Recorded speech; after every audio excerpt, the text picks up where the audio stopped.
Dreams Avenue.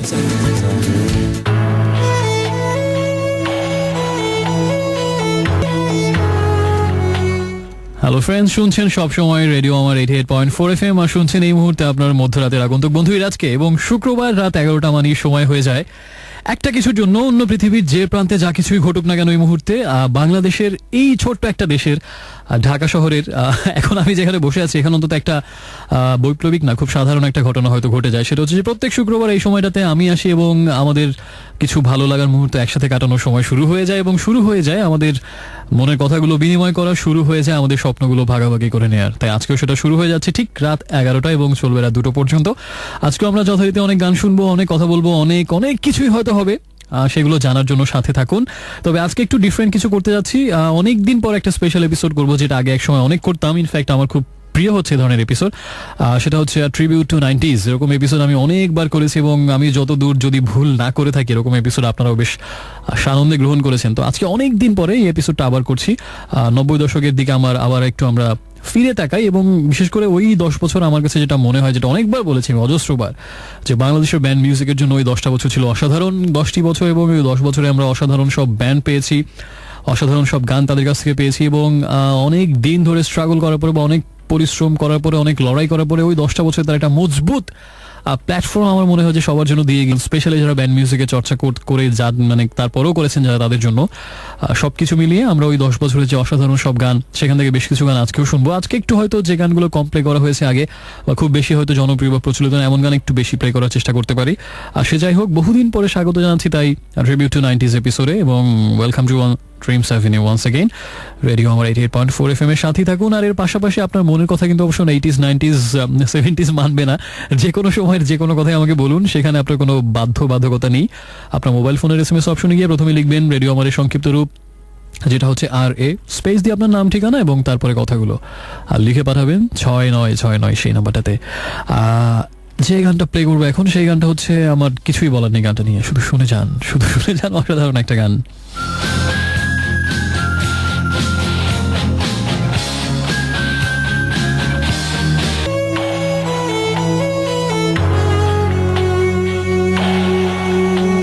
Hello friend, শুনছেন radio আমার 88.4 FM আর শুনছেন এই মুহূর্তে আপনার মধ্যরাতের আগন্তুক বন্ধুরা। আজকে সবাইকে স্বাগত জানাচ্ছি এবং আমার সাথে যারা আছেন তাদেরকে একটা অন্যরকম জার্নি উপহার দেওয়ার প্রত্যাশা বা প্রয়াস, প্রতিশ্রুতি সবকিছু শুরুতেই বলে দিচ্ছি। এবং আজকে একটু ভিন্ন কিছু করছি, যে ভিন্ন কিছুটা অনেকবার অবশ্য করেছি আমি।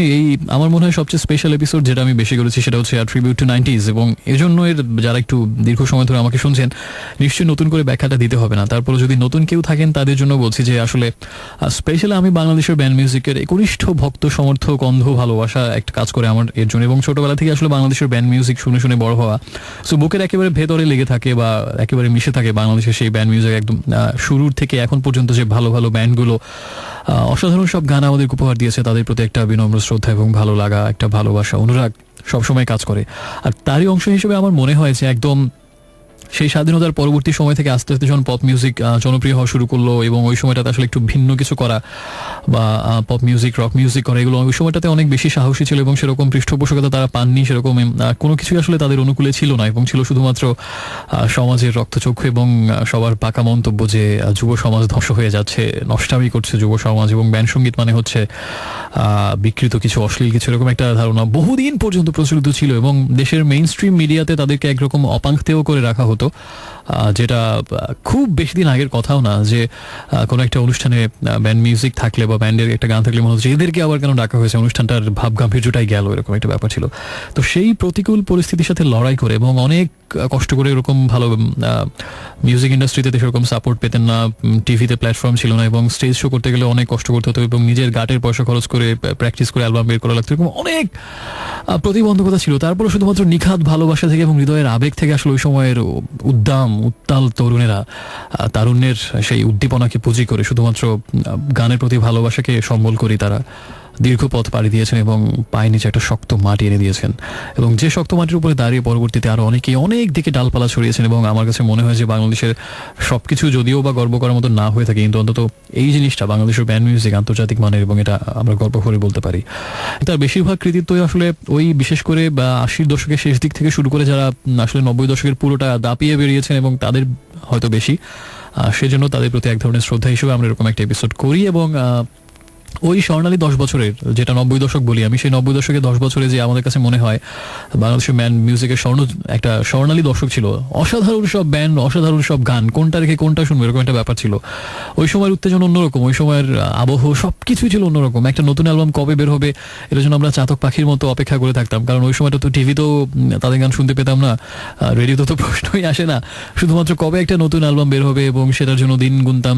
এবং অবশেষে যখন বের হতো একেবারে সাথে সাথে মরি করে অডিও অ্যালবামটা কিনতে। এবং আমি তখন যেহেতু মফস্বল একটা জায়গাতে থাকি, তখন অ্যালবাম বের হওয়ার সাথে সাথে যে সেটা কিনতে পাওয়া যাচ্ছে তা না, দেখা যাচ্ছে যে অ্যালবাম বের হচ্ছে আমি পেপারে দেখলাম, কিন্তু অডিও দোকানে গিয়ে দেখলাম যে তারা এখন অ্যালবামটা ঢাকা থেকে আসেনি।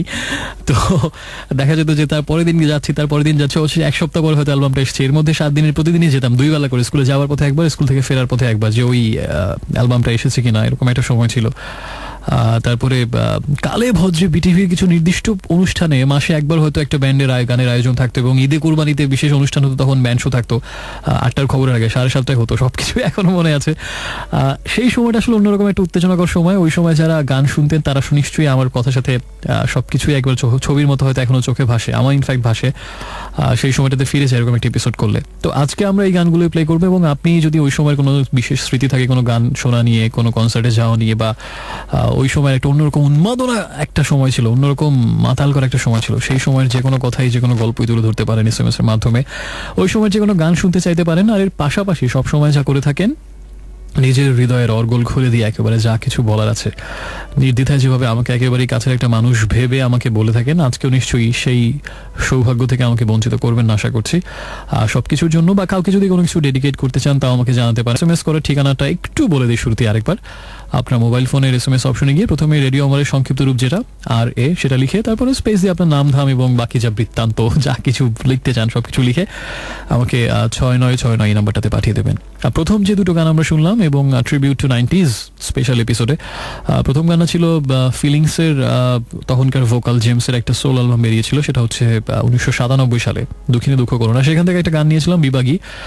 আর বিভাগী গানটা দিয়ে আজকে এই জন্য স্টার্ট করলাম, আমি আজকে বইমেলা গিয়েছিলাম, বইমেলা থেকে একেবারে সরাসরি মাওয়াতে, এবং মাওয়া থেকে ফিরতে ফিরতে এই গানটা অনেক ভলিউম দিয়ে আমরা সব বন্ধুরা মিলে শুনছিলাম। ইনফ্যাক্ট আমি আজকে দৌড়াতে আক্ষরিক অর্থে দৌড়াতে সিঁড়ি দিয়ে একসাথে 2-3টা টপকে স্টুডিওতে ঢুকলাম, সময় একদমই ছিল না, একেবারে সেই মাওয়া থেকে এসে আমি স্টুডিওতে ঢুকলাম। এই অ্যালবাম পুরোটাই শুনতে আসলাম আজকে, সে অদ্ভুত সুন্দর লাগছিল, একেবারে নির্জন হাইওয়ে রাতের বেলা এবং ফুল ভলিউমে দুঃখিনী দুঃখ করো না অ্যালবামটা, অসাধারণ সব গানগুলো। সেজন্য ওই গানটা দিয়ে স্টার্ট করলাম। এবং তারপরেটা ছিল মাইলসের একটা গান। এই গানটা হচ্ছে মাইলসের প্রবাহ অ্যালবামে, তাদের পঞ্চম স্টুডিও অ্যালবাম প্রবাহ, যেটা 2000 সালে রিলিজ হয়েছিল। সো 90s এর একটু পরে, কিন্তু 2000-এ অ্যালবামটা রিলিজ হলো, এই গানটা তার আগেই বের হয়ে গেছিল 99 সালে, সেজন্য আমরা 90s-এ এই গানটা প্লে করতে পারি। অসাধারণ একটা গান, হ্যালো ঢাকা। আমার গানটা মাইলসের খুব বেশি জনপ্রিয়তম গানগুলোর মধ্যে না হলেও আমার কাছে অসম্ভব ভালো লাগে গানটা। কম্পোজিশন ছিল দুর্দান্ত, সিম্পলি মিউজিক কম্পোজিশন, মানে একেবারে নিখুঁত মিউজিক যাকে বলে আমার কাছে মনে হচ্ছে। হ্যালো ঢাকার গিটার ওয়ার্ক, কিবোর্ডের হালকা কাজ, মানে সব কিছু কম্পোজিশন আমার কাছে মানে ওয়ার্ল্ড ক্লাস ছিল।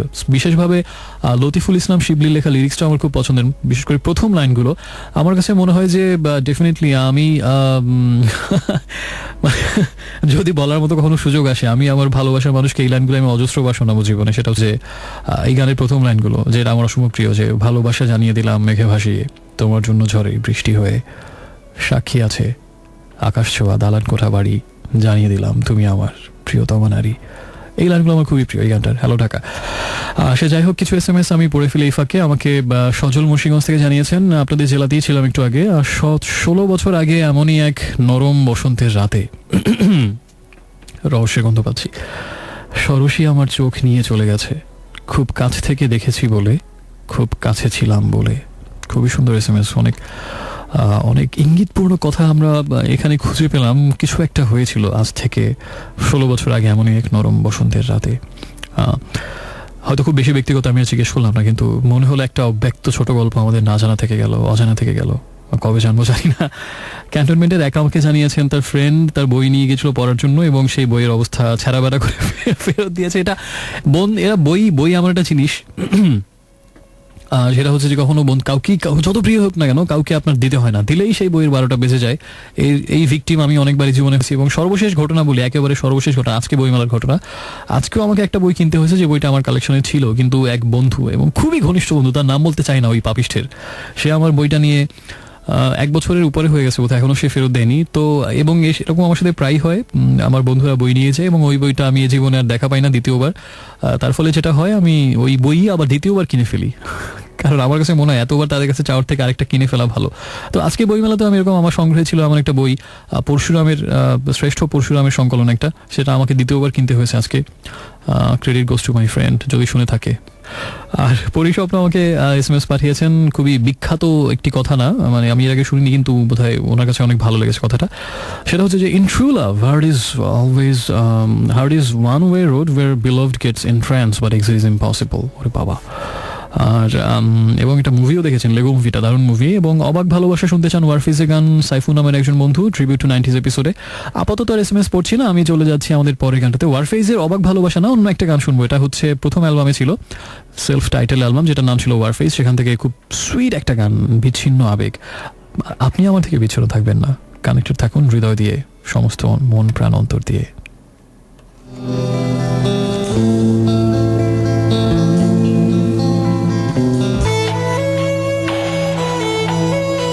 হ্যালো বন্ধুরা, শুনছেন রেডিও আমার 88.4 FM, আর শুনছেন এই মুহূর্তে আপনার মধ্যরাতের আগন্তুক বন্ধু ইরাজকে। এবং আরেকবার স্বাগত সবাইকে। এবং সময় এখন হচ্ছে 11:44, রাত 2টা পর্যন্ত থাকবো।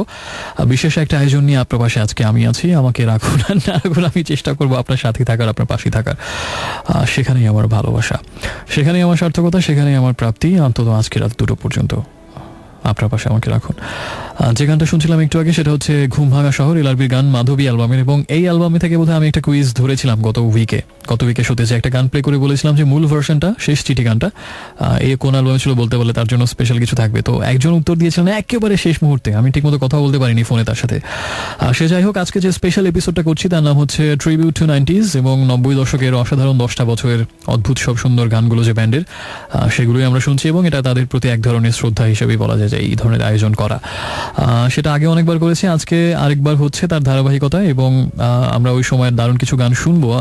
আসলে এত বেশি ভালো গান থেকে খুব 20-25 বাছাই করা আসলে খুবই কঠিন একটা কাজ। সেজন্য শুরুতেই মার্জনা চেয়ে নিচ্ছি যে হয়তো অনেকেরই পছন্দের গানগুলো থাকবে না, বা হতে পারে আপনি বলতে পারেন যে ওই গানটা কেন এরকম 10 বছরের গান নিয়ে এপিসোড করলে, ওই গানটা অবশ্যই আসা উচিত, তো কেন আসবে না সেই প্রশ্ন করতে পারেন। একটা বিষয় হচ্ছে যে এরকম আয়োজন যেহেতু অনেকবার করেছি, আজকে আমি একটু কখনো যে গানগুলো আসলে খুব বেশিভাবে প্লে করা হয় না, বা ওই যে গানগুলো খুব বেশি আলোচনা আসে না, এমন কিছু গান হয়তো একটু বেশি প্লে করতে পারি, সেটা হতেই পারে। তাই সবার পছন্দ যে একরকমই হবে, যে ওই 10 বছরের গানের মধ্যে কেন এই গানটা নেই, এটা আপনার মনে হতেই পারে। আমাকে SMS পাঠিয়েছেন স্মৃতি নামের একজন, ব্যর্থ হয়ে থাকে যদি প্রণয়ের এত আয়োজন, আগামী মিছিলে এসো, স্লোগানে হবে কথোপকথন, আর আকালের এই কালে স্বাদ হলে পথেই ভালোবেসো। কোনো আন্দোলনের নাম ছিল কিনা আমি বুঝতে পারছি না। আমার SMS থেকে মনে হচ্ছে ওই যে পুরোনো দিনের একটা সিনেমার গান ছিল, যে পৃথিবী আমারে চায়, রেখো না বেঁধে আমায়, খুলে দাও প্রিয়, খুলে দাও বাহুডোর। আচ্ছা, এটা হচ্ছে অনেক আগের কলকাতার একটা আমার গান ছিল, এবং এটা আসলে সুর করেছেন কমল দাশগুপ্ত, মাইলসের 2জন গর্বিত মেম্বার, হামিন আহমেদ এবং শাফিন আহমেদের স্বর্গীয় পিতা, এবং আমাদের আরেকজন প্রয়াত গুণী শিল্পী ফিরোজা বেগমের তিনি সঙ্গী ছিলেন, জীবন সঙ্গী। তো সে যাই হোক, অসাধারণ একজন মানুষ, এবং আমার সবচেয়ে প্রিয় কম্পোজারদের একজন কমল দাশগুপ্ত। আর আপনার SMS-টা পরে, এটা হচ্ছে স্মৃতি নামের একজন, ওনার SMS পরে আমার এই গানটার কথা মনে হয়েছে। তো এই গানটা একটু এই ফাঁকে চলার পথে একটু দুলাইন শুনে ফেলি, দুছত্র শুনে ফেলি আমরা, যেহেতু উনি পথে ভালোবাসতে বলেছেন। আমার মনে হয় যে এই গানটার সাথে এই SMS এ কিছুটা মিল আছে। 2 লাইন শুনে আমি আবার ব্যাক করছি। খুলে দাও বাহুডোর। তো এ থেকে আমরা যেটা বুঝলাম, মাঝে মাঝে পৃথিবীর প্রয়োজনে, জীবনের প্রয়োজনে, মানবতার প্রয়োজনে মাঝে মাঝে বাহুডোর খুলে যুদ্ধের ময়দানে, রণাঙ্গনে পাঠাতে হয়। হয়তো তাতে ব্যক্তিগত অপ্রাপ্তি থাকে, অপূর্ণতা থেকে যায়, কিন্তু হয়তো বৃহত্তর কোনো কল্যাণ সাধিত হয়। কে বা কখন আমরা বলতে পারি নিশ্চিত হয়ে কোথায় আসলে বেশি ভালো, কোথায় বেশি মহত্ব, কোথায় সার্থকতা, আমরা কখনোই জানি না পুরোপুরি নিশ্চিত হয়ে। সে যাই হোক, আমাকে রাশেদের পর SMS পাঠিয়েছেন। রাশেদ লিখেছিলেন যে জেল থেকে বলছি, পাতা ঝরে যায়, পিয়াসী মন, অথবা তুমি, রাতের ট্রেন। সজল লিখেছেন সেই কবে, রাতের তারা, আকাশের কি রং, কাল সারা রাত, আধারে তুমি, অনেক গানের রিকোয়েস্ট পাচ্ছি। স্বর্ণালী আমাকে জানিয়েছেন বায়ার্ন মিউনিখ ইউভেন্টাস ম্যাচটা দেখেছিলাম কিনা। হ্যাঁ, অনেক রাত পর্যন্ত জেগে খেলাটা দেখেছিলাম, দারুণ খেলা হয়েছে। দুঃখ পেয়েছি, বায়ার্ন মিউনিখ 2-0 গোলে এগিয়েছিল, শেষ মুহূর্তে 2 গোল খেয়ে গেল, এটা আসলে কোনোভাবেই মেনে নেওয়ার মতো না। তারপরে যেহেতু নেক্সট লেগ হচ্ছে বায়ার্ন মিউনিখের নিজের মাঠে এলিয়ান্স অ্যারেনাতে, আশা করছি যে ওই লেগে বায়ার্ন মিউনিখ জিতবে। তবে বেশ দারুণ কম্পিটিটিভ চ্যাম্পিয়ন্স লিগ এবার হবে বলে আমার বিশ্বাস, এবং আমাদের মতো ফুটবল লাভারদের জন্য এটা একটা বিশাল ব্যাপার। দেখা যাক সামনের ম্যাচগুলোতে কি হয়। নির্জন আমাকে জানিয়েছেন অনেক গল্প অসম্পূর্ণ থেকে যায়, হৃদয়ের ছোট্ট ঘরে সযতনে সাজানো থাকে সেই গল্পেরা, সেদিনের সেই মুহূর্তরা, ভালো লাগারা, তবু বেঁচে আছি মায়ায়। শাম্মী আমাকে জানিয়েছেন, আচ্ছা আমার গলার কি অবস্থা আমি এখনো পুরোপুরি ঠিক হয়নি, আমি জানি না আজকে কি অবস্থা শোনাচ্ছে। ঠান্ডা খাওয়া কমছে না, ইনফ্যাক্ট আজকে শো করতে আসার আগে ঠান্ডা খেয়ে এসেছি, সো আমি বুঝতে পারছি না কি অবস্থা এখন, চেনা যাচ্ছে কিনা আমাকে। শাম্মী আমাকে জানিয়েছেন ওয়েলকাম শাম্মী, ভালো থাকবেন এবং আমাদের সাথেই থাকবেন সবসময়। আবির অনেকগুলো গানের রিকোয়েস্ট পাঠিয়েছেন, অভিমান, কিছু কথা, যতদূর, 27 জানুয়ারি, ভাইকিংসের গান 2000 সালের পরে, উইনিং এর দূর পাহাড়। শার্লি জানিয়েছেন তোমায় ভালোবাসার জন্য হৃদয়ের বিশেষ কোনো অলিন্দ নিলয় নির্দিষ্ট নেই আমার, চেতনের অনন্তে ছিলে শুধু তুমি, আয়ুরেখা জুড়ে থাকবে চিরকাল। আয়ুরেখা জুড়ে, ওকে। SMS করার নিয়মটা একটু মনে করিয়ে দিই। প্রথমে লিখবেন রেডিও আমাদের শর্টেস্ট ভার্সন, যেটা হচ্ছে RA, স্পেস দিয়ে আপনার নাম ধাম এবং তারপরে কথাগুলো আর লিখে পাঠাবেন 6969 এই নাম্বারটাতে। আচ্ছা, tribute to 90s special episode যেহেতু করছি এবং 90 দশকের 10 বছরের বাংলাদেশের ব্যান্ড মিউজিক নিয়ে যেহেতু এই আয়োজন, আমার কাছে মনে হয় যে আমি অনেকবার ফিডব্যাক এবং মাকসুদুল হকের নাম বিশেষভাবে বলেছি যে ওনার অনেক অবদান, তার মধ্যে অনেক অবদানের কথা অনেক সময় বলেছি, তার মধ্যে অন্যতম একটা অবদান হচ্ছে যে অনেক সময় দেখা যাচ্ছে যে পাশ্চাত্যের অনেক বিখ্যাত মিউজিশিয়ানের অনেক গানের, সেটা হচ্ছে যে তাদের কোনো গানে অনুপ্রাণিত হয়ে আসলে সেই সুরে বা সেই কথা বা সুর অবলম্বনে একটা গান করা, যেটাকে বলে অ্যাডাপ্টেশন। তো এই ধারাটাও কিন্তু তিনিই প্রথম প্রচলন করেছিলেন, অন্তত ব্যান্ড মিউজিকে।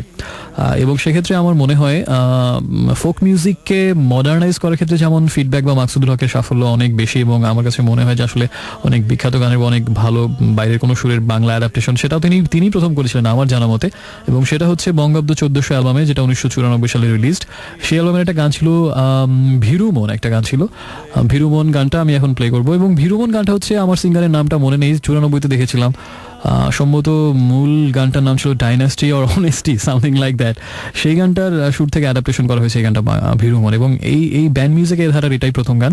তো আমরা শুনে ফেলি ভীরুমন, এবং আপনি সাহসী হন আর ভীরুমন এই মুহূর্তে আমার সাথে থাকুন, কারণ বন্ধুদের ক্ষেত্রে সাহস দিয়ে আমি আপনাকে যাচাই করবো না, শুধু হৃদয় টান দিয়ে।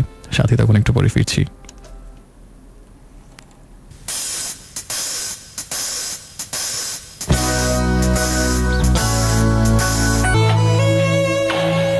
Hello friends, welcome back once again. শুনছেন এই মুহূর্তে রেডিও আমার, শুনছেন ইরাজকে এবং শুনছেন শুক্রবার রাতের বিশেষ আয়োজন ড্রিমস অ্যাভিনিউ, যেখানে আপনাকে আরেকবার স্বাগত। অনেক বেশি ধন্যবাদ এতক্ষণ সাথে ছিলেন বলে। আরেকটু থাকুন, নিশ্চয়ই নিরাশ হবেন না, একটা রাত নিশ্চয়ই খারাপ কাটবে না।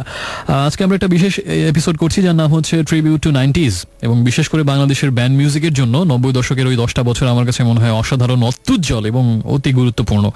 আর সেখান থেকে আমরা দারুণ কিছু গান শুনছি, এবং ওই সময়ের যারা কিং অফ রক মিউজিক ছিলেন, বাংলাদেশের কিং অফ ব্যান্ড মিউজিক, তাদের প্রতি আমরা একটা ট্রিবিউট হিসেবে এরকম একটা আয়োজন করছি আর কি, প্রয়াস চালাচ্ছি সে আর কি। তো একটু আগে আমরা যে গানটা শুনলাম সেটা ছিল দলছুটের একটা গান, এবং এই ব্যান্ডটা যেটা বাংলাদেশের মিউজিককে আমার কাছে মনে হয় সম্পূর্ণ একটা নতুন একটা ধারা উপহার দিয়েছিল, এবং নতুন ধরনের লিরিক্স, নতুন ধরনের সুর, নতুন সবকিছু, নতুন চিন্তাভাবনা, একেবারে ভিন্ন কিছু। এবং শুরুতেই সারা জায়গায় নামটাও তাদের সেরকমই ছিল, দলছুট, সবার থেকে আলাদা। এবং এই ব্যান্ডটা যেখানে দুজন মহারথী ছিলেন, সঞ্জীব চৌধুরী এবং বাপ্পা মজুমদার, দুজনের ব্যান্ড ছিল, ডুয়েট ব্যান্ড। এবং আমার কাছে মনে হয় যে বাংলাদেশের প্রথম দ্বৈত মেম্বারশিপের ব্যান্ড হচ্ছে এটাই, যেখানে মাত্র দুজন মেম্বার, এরকম ব্যান্ড এটাই প্রথম, দলছুট, দুজন মিলে একটা ব্যান্ড। এবং সাথে গেস্ট মিউজিশিয়ান কিছু কাজ করেছে, কিন্তু মূল মেম্বার ছিলেন আসলে দুজনেই, সঞ্জীব দা এবং বাপ্পা মজুমদার। তো সেটা একটা নতুন কনসেপ্ট ছিল 97-তে, এবং সবকিছু মিলিয়ে একেবারে অন্যরকম ভিন্নতা। 97 সালে এই অ্যালবামটার মাধ্যমে দলছুট বাংলাদেশের মিউজিক সঙ্গীত জগতে আত্মপ্রকাশ করে। প্রথম অ্যালবামটার নাম ছিল নামটাও কিন্তু ভিন্ন রকম, মানে হৃদয়ের ভিতরে একটা অদ্ভুত প্রশান্তি। তো আমার এখনো ঘটনাটা মনে আছে, এই গানটা এই অ্যালবামের প্রথম গান রঙ্গিলা খুব জনপ্রিয় হয়েছিল ওই সময়টাতে, এখনো সমান আদৃত। তো আমার মনে আছে প্রথম গানটা শুনেছিলাম সেই ঘটনাটা, আমি তখন রেসিডেন্সিয়াল মডেল কলেজে আছি, স্কুলে পড়ি তখন, সম্ভবত ক্লাস 9-এ পড়ি তখন, সম্ভবত না, ক্লাস 9-এ 97-এ।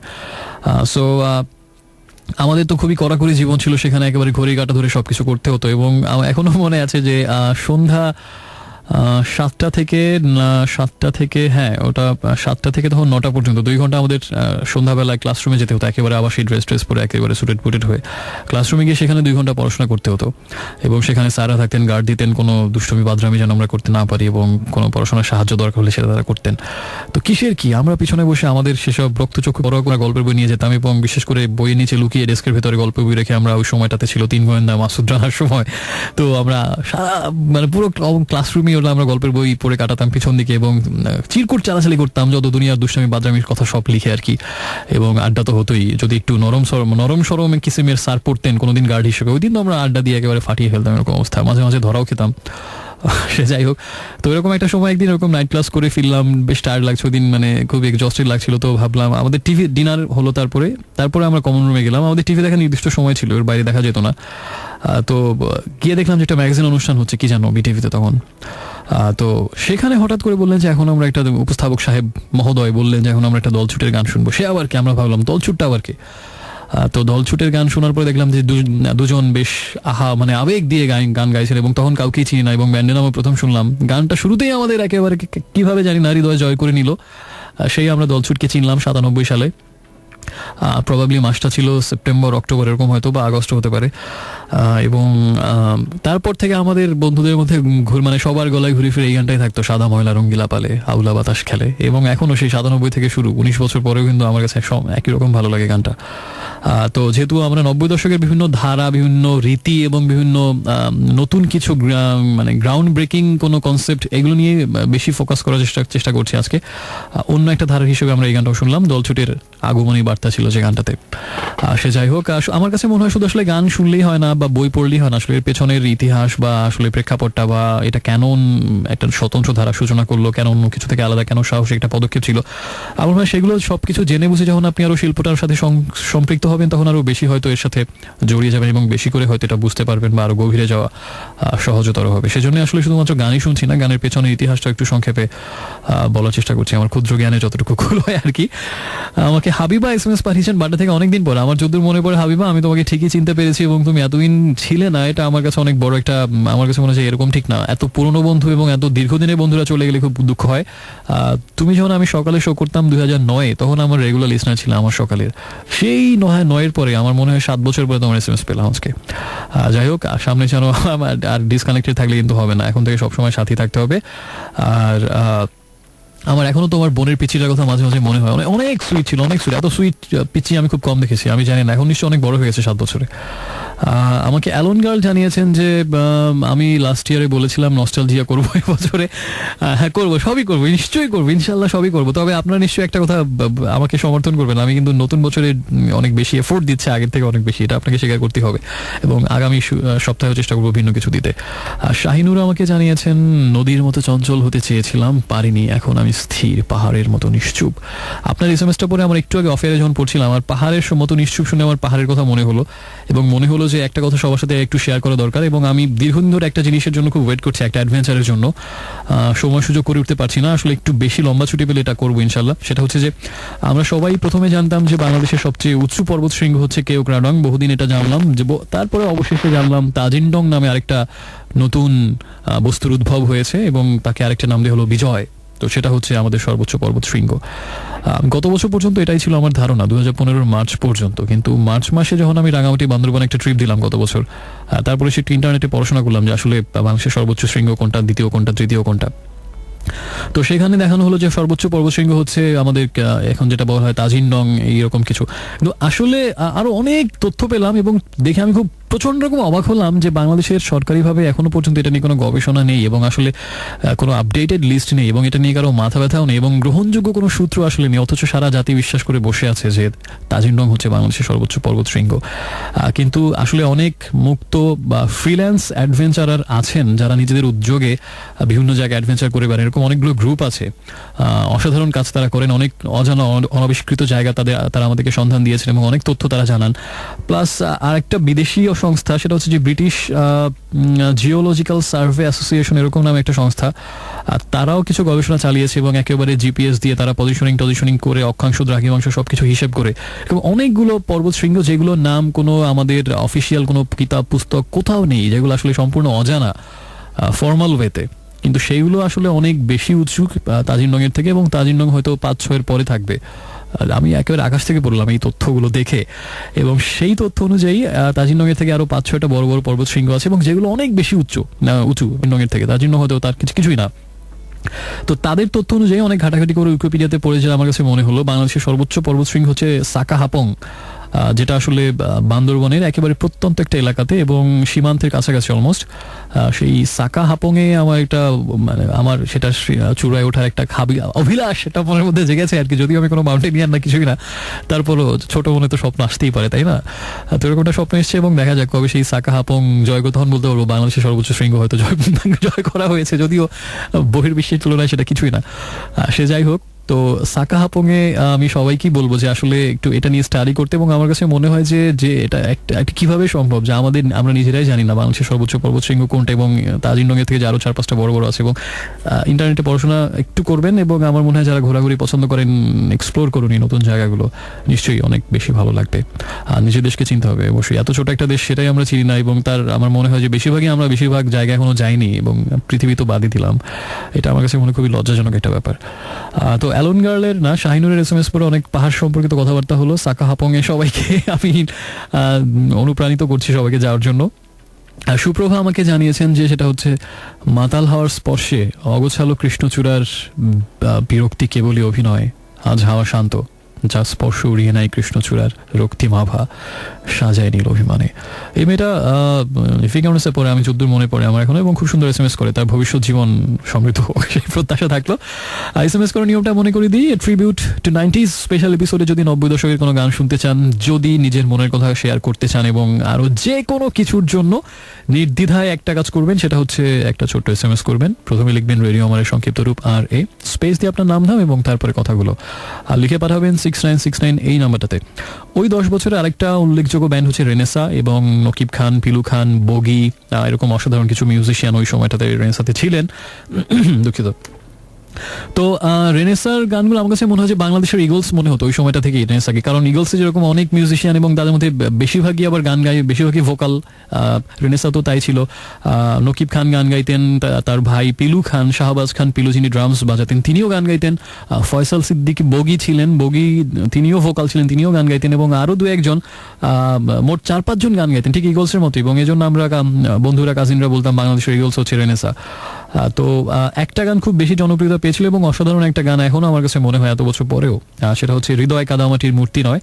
এবং 1995-তে একটা অনুষ্ঠান হয়েছিল জলসা বাংলাদেশ টেলিভিশনে, যেটার কথা অনেকবার বলা হয়েছে, আমি বলেছি অনেক শোতে। সেখানে বাংলাদেশের ব্যান্ড মিউজিকরা ক্লাসিক্যাল মিউজিশিয়ানদের, ক্লাসিক্যাল ভোকালদের গান গেয়েছিলেন, এবং যারা ক্লাসিক্যাল গান গেয়ে থাকেন রবীন্দ্র নজরুল এবং বা লালনের গান, তারা আবার ব্যান্ডের গানগুলো গেয়েছিলেন। এরকম একটা পালা বদল হয়েছিল, যেমন মাকসুদুল হক অনেক বাউল গান গেয়েছিলেন, শাফিন আহমেদ তার কমল দাশগুপ্তের সুর করা অনেক পুরোনো দিনে গান গেয়েছিলেন, পার্থ বড়ুয়া গিয়েছিলেন বাঁশি শুনে আর কাজ নাই এরকম। আবার ওদিকে নীলুফার ইয়াসমিন গিয়েছিলেন এই গানটা হৃদয় কাদামাটির মূর্তি নয়। এই রেনেসার এই গানটা নীলুফার ইয়াসমিন গিয়েছিলেন, আমরা তাকে শ্রদ্ধা করে স্মরণ করছি। এবং খান আতাউর রহমান তার জীবন সঙ্গী, তিনিও আমাদের মাঝে নেই, তাকেও স্মরণ করছি আমরা। এবং খান আতাউর রহমান খুব ওই অনুষ্ঠানে উপস্থিত ছিলেন সংস্থার হিসেবে। খান আতাউর রহমান নীলুফার ইয়াসমিনের কণ্ঠে নজরুল সঙ্গীত শিল্পী তিনি একজন, তার কণ্ঠে রেনেসার এই গানটা শুনে, ব্যান্ডের গান শুনে যে একটা খুব মজার একটা কমেন্ট করেছিলেন, সেটা হচ্ছে যে তখন তার কাছে যখন জানতে চাওয়া হলো যে আপনার স্ত্রীর কণ্ঠে নিশ্চয়ই সারা জীবন নজরুল সঙ্গীত শুনেছেন, আজকে একটা ব্যান্ডের গান শুনে কেমন লাগছে আপনার? তো খান আতাউর রহমান খুব রসিক মানুষ ছিলেন, খুব সিরিয়াস ভঙ্গিতে অনেক মজার অনেক হিউমারাস কথা বলতেন। তো তিনি খুব বললেন যে সারা জীবন আমার বউকে গম্ভীর গলায় গান গাইতে শুনেছি, চেহারা টেহারা শক্ত থাকে এবং মনে হচ্ছে যে খুব কষ্টের কোনো কাজ সে করছে। এই প্রথম দেখলাম সে হাসতে হাসতে এবং খুব আনন্দ নিয়ে মাথা দুলিয়ে গান গাইছে, এটা দেখে আমার খুবই ভালো লাগলো, জীবনে প্রথম দেখলাম। তো বাকি যারা উপস্থিত ছিলেন সবাই তারা হেসে ফেললেন এবং সত্যি নীলুফার ইয়াসমিন খুব মজা করে গানটা গিয়েছিলেন। তো আমরা সেই গানটা এখন শুনবো, হৃদয় কাদামাটির কোনো মূর্তি নয়, আঘাত দিলেই ভেঙে যাবে। এবং আমি মাঝে মাঝে কিছু SMS পাই আমাদের বন্ধুদের হৃদয়ে ভাঙাজনিত এবং মনে হয় আহু করছেন তারা বেদনায়। এই গানটা শুনলে হয়তো একটু উপশম হতে পারে, একটু এনকারেজ হতে পারেন হৃদয়টা শক্ত করার। এবং এই স্পিডটা নিয়ে আপনিও বলবেন হৃদয় কাদামাটির কোনো মূর্তি নয়, আঘাত দিলেই ভেঙে যাবে, শক্ত হন।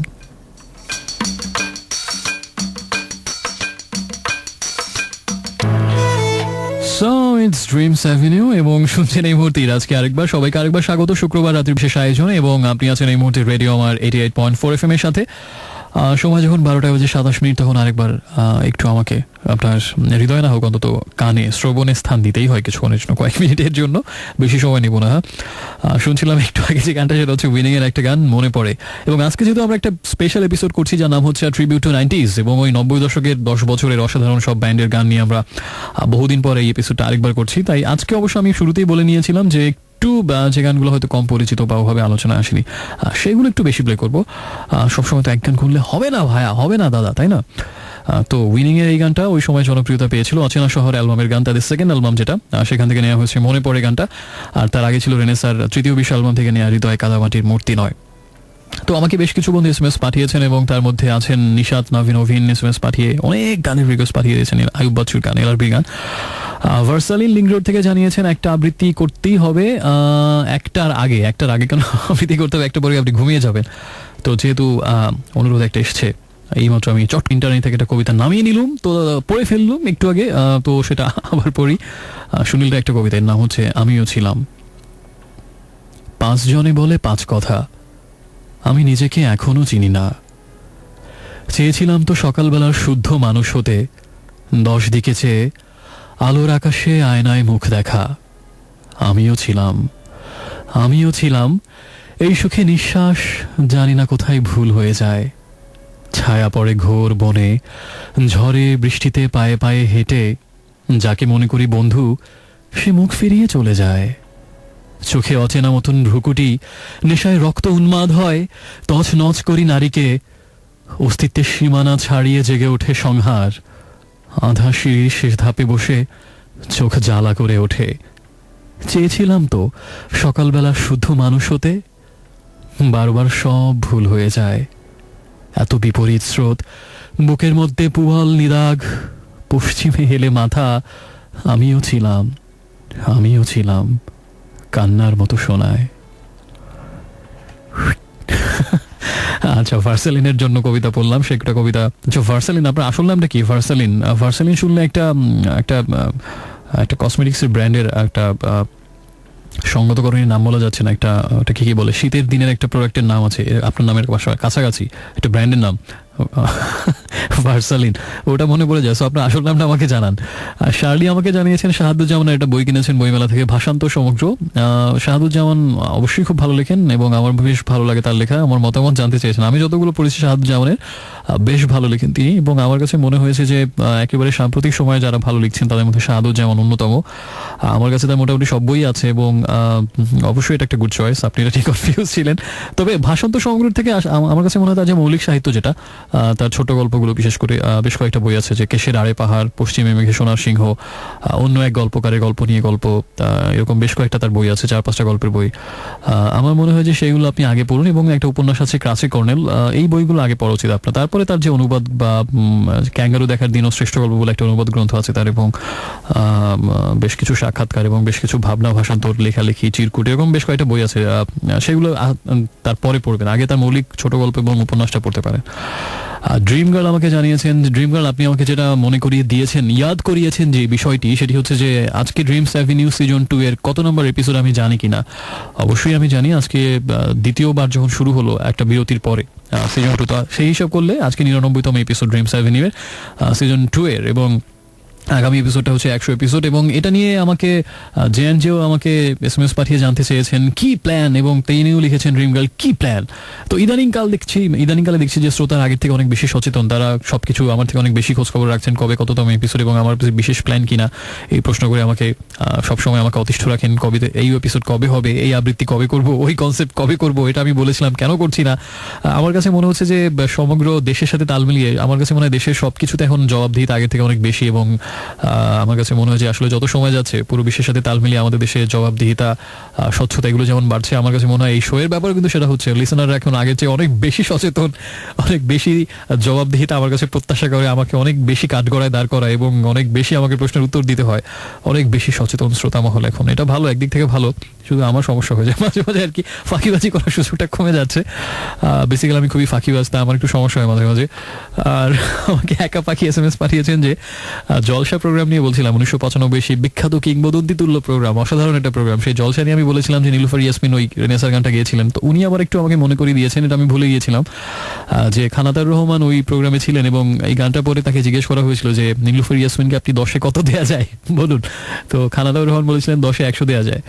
ওই এপিসোডটা আসলেই যারা দেখেননি, আমার কাছে মনে হয় যে অনেক বিশাল একটা মিস, এবং আমাকে যদি জিজ্ঞেস করেন, আমি সম্ভব হলে এটা আমি কালেকশনও রাখবো, এত অসাধারণ একটা অনুষ্ঠান ছিল ওটা। সব দিক বিবেচনা করে উপস্থাপনা, আড্ডা, শিল্পীদের যে সমাবেশ, সমন্বয়, অসাধারণ সব শিল্পী সমবেত হয়েছিলেন এই প্রোগ্রামটাতে। মানে যেটা আসলে এখনই ভাবা যায়। যেমন আমি আরেকটু সংক্ষেপে বলি, লোভ সামলাতে পারছি না। আনিসুল হক ছিলেন উপস্থাপনায়, যিনি এখন ঢাকার মেয়র। ওই সময় তিনি অনেকগুলো অনুষ্ঠান উপস্থাপনা করতেন, তো চমৎকার উপস্থাপনা ছিল। এবং তারপরে এবার বলি যে কোন রথী মহারথী গুণী মানুষরা ওই অনুষ্ঠানটাতে ছিলেন। প্রথমেই ক্লাসিক্যাল ঘরানায় যায়। একটু আগে তো খানাতাউর রহমানের কথাও ছিল, অসম্ভব বিখ্যাত একজন পরিচালক, অভিনেতা। তিনি ছিলেন, তার স্ত্রী নীলুফার ইয়াসমিন নজরুল সঙ্গীতের এক দিকপাল তিনি ছিলেন। নজরুল সঙ্গীতের আরেকজন বিখ্যাত শিল্পী সাদিয়া আফরিন মল্লিক, তিনি ছিলেন সেটাতে। কলিম শরাফি রবীন্দ্রসঙ্গীতের আরেক দিকপাল এবং অসাধারণ একজন গুণী শিল্পী, আমরা শ্রদ্ধা করে তাকে স্মরণ করছি, কলিম শরাফি ছিলেন, এবং তিনি রেনেসার আজ যে শিশু এই গানটা গিয়েছিলেন সবাইকে নিয়ে একদম অনুষ্ঠানের শেষ প্রান্তে। তারপরে এতদিন পর আসলে সবার নাম মনেও নেই আমার, আরো কে সুবীর নন্দী ছিলেন, অসাধারণ একজন শিল্পী, আমার খুব প্রিয়। সুবীর নন্দী গিয়েছিলেন, এবং আসলে ইন্টারেস্টিং ফিডব্যাকের একটা গান, মাকসুদুল হকের গাওয়া গীতি কবিতা 2, ওই যে চোখ জলে ভেজা সাথে সাথে বালিশের ওপর শুয়ে কাটছে অনেক রাত, এটা সুবীর নন্দী গিয়েছিলেন। আপনি একবার চিন্তা করে দেখুন, সুবীর নন্দী এই গান গেয়েছেন, মানে থ্রিলিং একটা ব্যাপার। আর তারপরে সাদিয়া আফরিন মল্লিক, নজরুল সঙ্গীত শিল্পী, তিনি গিয়েছিলেন মাইলসের ওই যে প্রথম প্রেমের মতো, প্রথম কবিতা এসে বলে এই গানটা। কলিম শরাফি তো বললাম, রেনেসার ওই গানটা গিয়েছিলেন। আর নীলুফার ইয়াসমিন ওই যে রেনেসার গানটা। তারপরে আরো অনেকেই ছিলেন। এবার একটু যেমন আপনার যারা ব্যান্ডের মিউজিশিয়ান, তাদের মধ্যে কিরণচন্দ্র রায় ছিলেন কিনা আমার আসলে ঠিক এতদিন পরে এক্সাক্ট মনে পড়ছে না। যারা ওই অনুষ্ঠানে দেখেছিলেন আমাকে আরেকটু হেল্প করতে পারেন। আর ব্যান্ড মিউজিশিয়ানদের মধ্যে ছিলেন মাইলসের সবাই ছিলেন, এবং মাইলস বেশ কয়েকটা 15 দিনে গান গিয়েছিল, বেশিরভাগই কমল দাস গুপ্তের সুরে। আর তারপরে সোলসের সবাই ছিলেন, পার্থ বড়ুয়া সহ আরো সবাই। এবং সোলসের পার্থ বড়ুয়া ওই গানটা গেয়েছিলেন বাসি শুনে আর কাজ নাই, এবং ওই সোলসের পার্থ বড়ুয়া যখন ওই গানটা গাইলেন, এই সময়ের শ্রোতাদের মধ্যে তারপর ওই গানটা আরো অনেক বেশি জনপ্রিয়তা পেয়েছিল। তারপরে সোলস গেল, এবং রেনেসার সবাই ছিলেন, এবং রেনেসার নকিব খান বেশ কয়েকটা রবীন্দ্রসঙ্গীত হারমোনিয়াম বাজিয়ে গিয়ে শোনালেন। তারপরে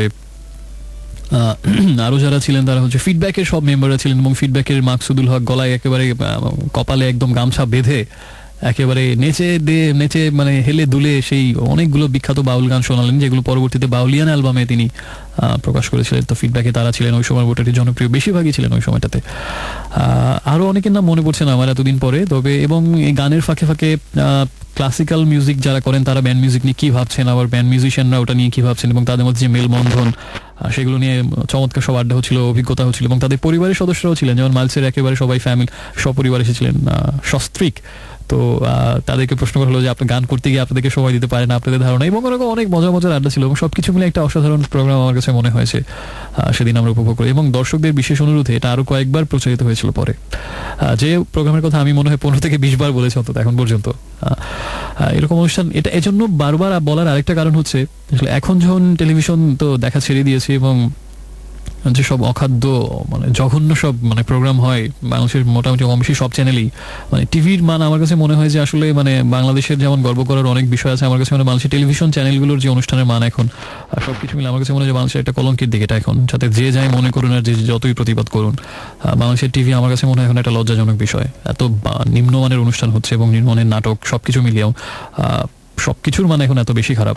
একটা সময় টিভি ইন্ডাস্ট্রি বাংলাদেশে এত বেশি রিচ ছিল, আর এখন এত বেশি পুয়ার, সিরিয়াসলি খুবই হতাশাজনক। যারা ওই সময়টাতে টেলিভিশন আসলে দেখতেন, যার ফলে বাধ্য হয়ে এখন হিন্দি সিরিয়াল এবং আরও হাবিজাবি অনেক কিছুই মানুষ দেখছে, বিকজ তেমন কিছু আমরা তুলে দিতে পারছি না। সিরিয়ালের যে এত প্রসার, আমার কাছে মনে হয় সবটুকু ব্যর্থতা আসলে যারা দেখছেন তাদের উপরে দিয়ে লাভ নেই। ভালো কিছু আমরা দিতে পারছি না বলেই একসময় তারাই কোথাও কেউ দেখতেন, অয়ময় দেখতেন, এইসব দিন রাত্রি দেখতেন, বহুব্রীহি দেখতেন, এই জলসা নামে এরকম অনুষ্ঠান দেখতেন একসময় তারা। আর অসাধারণ কিছু এক পর্বে নাটকও ওই সময় আমরা পেতাম অনেক অনেক। তারপরে মাটিও মানুষের মতো একেবারেই গ্রাউন্ড ব্রেকিং যুগান্তকারী একটা অনুষ্ঠান ওই সময় হতো। বলুন দেখির মতো চমৎকার উপভোগ একটা কুইজ অনুষ্ঠান হতো, যে একটা কুইজ অনুষ্ঠান এত এন্টারটেইনিং হতে পারে। বলুন দেখি হতো রবিবার রাত 9টায়, মাসের মধ্যে একটা রবিবারে, এবং যেখানে ঝটপট চটপট একটা 1 মিনিটের একটা ইয়ে ছিল, যেটা বাপ্পি নামের একজন লোক করতেন এবং তিনি এখনো মাঝে মাঝে প্রোগ্রাম করে থাকেন টিভিতে, আমি সেদিন দেখলাম। তারপরে বিজ্ঞান বিষয়ক প্রশ্ন হতো, মুভি অফ দ্য উইক হতো, কি হতো না, ইরানের সিনেমা মাঝে মাঝে দেখানো হতো। তো সব আরো বিস্তারিত বলতে গেলে অনেক সময় লাগবে, তাই আমি সংক্ষেপে বলছি। এরকম অনেক কিছু হতো আসলে। এবং আরো আগে যদি ফিরে যাই, ইত্যাদি সেই সময় বিটিভির মাধ্যমে এসেছিল। এবং তারপরে যদি আরো বলি, বিশেষ করে যদি কিছু মনে না করেন, ফজলুল হকের সেই কিংবদন্তি অনুষ্ঠান এবং আব্দুল্লাহ আবু সাইদের চারুপাঠ, এই ধরনের অনুষ্ঠান একসময় বাংলাদেশে হয়েছিল। বা আরো আগে যদি আমি চলে যাই, যে সময় 60-এর দশকে সৈয়দ শামসুল হক যখন উপস্থাপনা করতেন, তো যে টেলিভিশনের ইতিহাস বাংলাদেশে এত উজ্জ্বল, সেই টেলিভিশন এখন আমার কাছে মনে হয় যে একেবারেই অযোগ্য এবং একেবারেই মানে উৎকর্ষের দিক থেকে হতদরিদ্র কিছু মানুষ পরিচালনা করছেন, যাদের মানসিক বৃত্তি আমার কাছে মনে হয় খুবই নিচু মানের। Sorry to say like this. আসলে একটা মানে দীর্ঘদিন একটা চাপা ক্ষোভ থেকে ভাবে বললাম। সে যাই হোক, আমরা আবার আমাদের মূল জায়গাতে ফিরে যাচ্ছি, ট্রিবিউট টু 90s এপিসোডে, এবং আমরা আরো 90 দশকের দারুণ সব ব্যান্ডের গানগুলো শুনবো। তার এবং আপনি SMS করবেন অবশ্যই। SMS করে নিয়মটা মনে করে দিই, প্রথমে রেডিও আমাদের সংক্ষিপ্ত রূপ যেটা RA, সেটা লিখবেন, স্পেস দিয়ে আপনার নাম, ঠিকানা এবং তারপরে কথাগুলো আর লিখে পাঠাবেন 6969 এই নাম্বারটাতে। তো একটু অপরিচিত গানগুলো আজকে বেশি প্লে করবো। আমি বলেছিলাম মাইলসের একটা গান শুনবো, যা 1996-তে বের হয়েছিল প্রত্যয় অ্যালবামে। সেই অ্যালবামের গান এটা, এবং একটু বিদ্রোহী একটা মনোভাব গানের মধ্যে আছে, ঠিক ওই জেমসের লুটপাট গানটার মতো। প্রেমের আগুন জ্বালো গানটার নাম।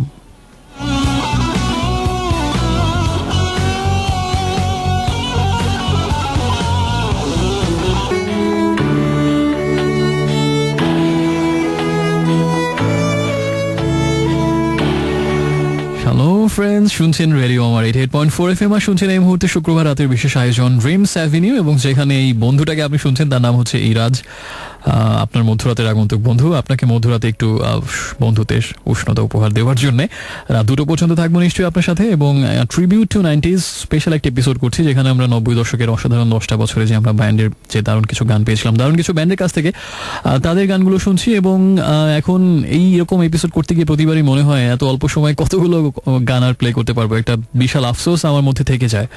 আপনার মধ্যে হয়তো একটা পূর্ণতা কাজ করে, অনেকগুলো গান শুনতে পারবো, আমার মধ্যে আফসোস কাজ করে যে এত বেশি গান এনেছিলাম তার কিছুই প্লে করতে পারছি না, সময় চলে যাচ্ছে। আজকেও তাই হচ্ছে, ব্যর্থ হচ্ছে না। শুনছিলাম একটু লেজেন্ডের একটা গান, তারা জ্বলা রাত্রিতে। এটা ওই সময়ের বেশ জনপ্রিয় একটা গান 90 দশকের, এখন হয়তো অনেকে নাও শুনে থাকতে পারেন। এই ব্যান্ডের ভোকাল ছিলেন ইকবাল আসিফ জুয়েল, এবং এই ব্যান্ডের মাধ্যমেই তার আত্মপ্রকাশ। এবং ইকবাল আসিফ জুয়েল লেজেন্ড ব্যান্ড থেকে পরবর্তীতে ওয়ারফেজে জয়েন করেন, এবং ওয়ারফেজের বেশ কিছুকাল তিনি ওয়ারফেজের ভোকাল এবং লিড গিটারিস্ট হিসেবে কাজ করেছেন ওয়ারফেজের সাথে। এবং তারপরে ওয়ারফেজ থেকে সবশেষে মাইলসে জয়েন করেন 1999 সালে, এবং সেই 1999 থেকে এখন পর্যন্ত মাইলসের অন্যতম মেম্বার তিনি। সেই ইকবাল আসিফ জুয়েলের প্রথম ব্যান্ড ছিল এটা লেজেন্ড, এবং এই গানটা দিয়ে তিনি আসলে প্রথম সঙ্গীত জগতে আত্মপ্রকাশ করেন বা বেশি জনপ্রিয়তা পান, তারা জ্বলা রাত্রিতে। সে যাই হোক, একটা কবিতা একটু আগে দেখছিলাম অফিয়ারে, গান শুনতে শুনতে একটু সেখান থেকে একটু পড়ার চেষ্টা করি, একটু ব্যর্থ চেষ্টা করি। যেমন উপত্যকা থেকে ফিরে এসেছি বহুবার, পাহাড়ের চূড়ায় ওঠা হয়নি। যেমন হাত অঞ্জলিবদ্ধ করেছি বহুবার, কখনো প্রার্থনা জানাইনি। যেমন নারীর কাছে মৃত্যুকে সমর্পণ করেছিলাম, মৃত্যুর কাছে নারীকে।